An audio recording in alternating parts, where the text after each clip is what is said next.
তাহলে আমাদের সবচেয়ে গোল্ডেন টাইম যৌবনকাল কোনটা টাইম বলেন?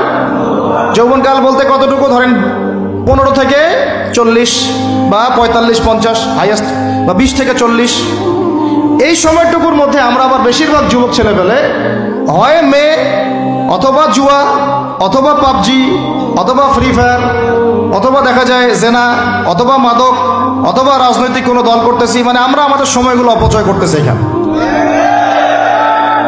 যুবকদের বেশিরভাগই। আর যারা এগুলো থেকে বাইরে ভাবছেন না আমি ভালো ছাত্র পড়াশোনা করি ইত্যাদি ইত্যাদি, মাদ্রাসার কথা বলছি না, আমি আমাদের ভাইদের কথা বলছি, তারা আবার দেখা যায় এমন একটা ট্র্যাকে পড়াশোনা করেন যে বলতেছি যে 15 বছর পড়েন, 15 বছর পরেও 15টা সূরার আপনি তাফসীর জানেন না,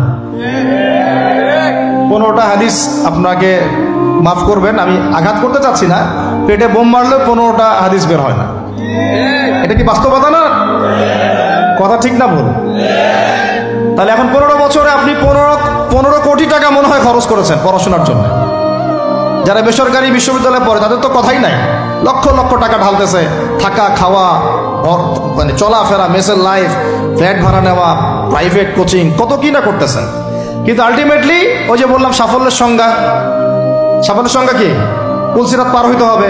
তো পুলসিরাত পার হওয়ার জন্য যে এলেম লাগবে ওই এলেমের সাথে আপনার এলেমের কোনো সম্পর্কই নাই। এখন আবার আপনার এলেমের সম্পর্ক হয়ে গেছে শরীফার সাথে।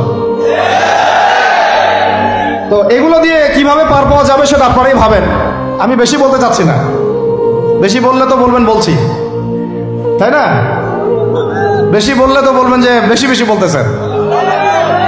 আল্লাহ পাক একটা জাতিকে, শুনেন, আল্লাহ পাক একটা জাতিকে ফেরেশতাদেরকে নামিয়ে দিয়ে মাটিটা এভাবে উপরে তুলে আসমানে উঠায় পাথর নিক্ষেপ করে, বড় বড় পাথর নিক্ষেপ করে, রজম মানে থেতলা করে উল্টা দিকে এভাবে দাফন করে দিয়েছিলেন।